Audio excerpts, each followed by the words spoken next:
Hai and Assalamualaikum. Hari ini saya akan membincangkan tentang tajuk kerangka teori dan kerangka konsep. Kerangka merupakan elemen-elemen kajian dalam bentuk visual dan ianya aspek terpenting dalam kajian pendidikan.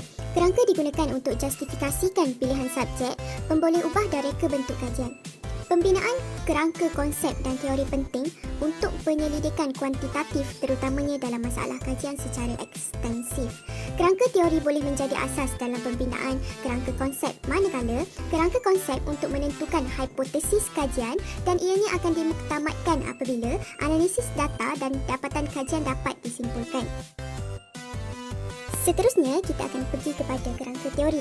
Kerangka teori dibina berdasarkan teori, model atau fenomena sedia ada yang disahkan dan mempunyai kebolehpercayaan yang tinggi. Satu atau dua teori sedia ada adalah memadai untuk dirujuk bagi pembinaan kerangka teori kajian. Kerangka konsep pula adalah lanjutan dari kerangka teori, iaitu konsep yang dibina oleh pengkaji. Panduan membina kerangka teori dan kerangka konsep. Yang pertama, memilih skop kajian. Yang kedua, lakukan tinjauan literatur awal. Yang ketiga, mendefinisikan pernyataan masalah. Yang keempat, membina kerangka teori. Yang kelima, tinjauan literatur terfokus. Dan yang keenam, membina kerangka konsep kajian. Memilih skop kajian. Yang pertama, kita mestilah tentukan skop kajian. Pastikan skop kajian dalam lingkungan kepakaran penyelidik. Lakukan pengkhususan melalui tinjauan literatur penyelidik. Yang kedua adalah lakukan tinjauan literatur awal. Dengan penetapan skop, tinjauan literatur yang lebih terfokus dapat dilakukan. Untuk kajian yang berkualiti adalah disyorkan membaca jurnal berindeks serta impak yang tinggi. Melalui tinjauan yang menyeluruh, permasalahan akan dapat dikenal pasti, terutamanya dengan mengenal pasti lompong dari kajian lampau. Melalui tinjauan literatur juga, syur penyelesaian terhadap masalah ini akan dapat dikenal pasti. Yang seterusnya, mendefinisikan pernyataan masalah. Setelah objektif kajian ditentukan melalui penilaian kritikal terhadap tinjauan literatur yang dilakukan, pernyataan masalah boleh dirumuskan dan diperincikan dengan ayat sendiri. Melalui perincian, pemahaman yang lebih jelas terhadap hala tuju kajian akan dapat dibina. Pemboleh ubah yang terlibat juga diperincikan dalam proses ini.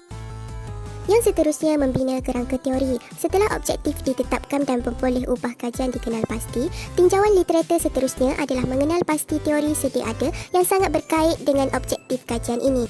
Teori kognitif pembelajaran melalui multimedia maya adalah yang bersesuaian dengan pemboleh ubah tidak bersandar kajian, iaitu strategi kawalan animasi, dan pemboleh ubah bersandar kajian, iaitu prestasi pelajar. Teori bebanan kognitif Swiller pula sangat bertepatan untuk melihat permasalahan kajian, iaitu kesukaran pelajar mengekstrak maklumat penting dari paparan animasi yang panjang. Seperti yang kita dapat lihat rajah di skrin ialah contoh kerangka teori dan hipotesis. Kerangka teori bagi tujuan kajian ini adalah bersandarkan teori kognitif Mayer dan teori bebanan kognitif Swiller.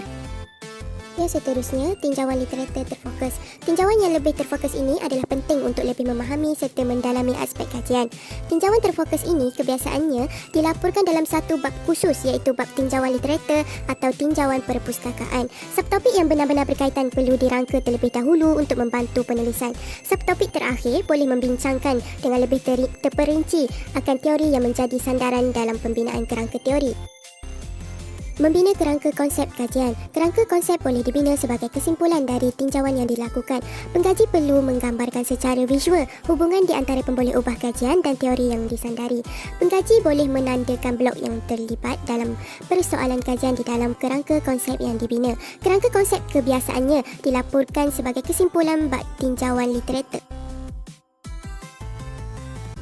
Rajah di skrin menunjukkan contoh kerangka konsep.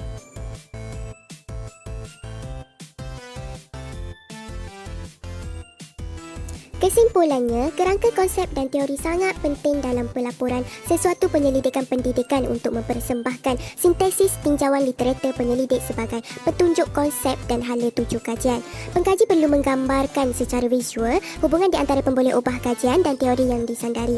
Pengkaji boleh menandakan blok yang terlibat dengan persoalan kajian di dalam kerangka konsep yang dibina. Kerangka konsep biasanya dilaporkan sebagai kesimpulan bab tinjauan literatur. Sekian, terima kasih.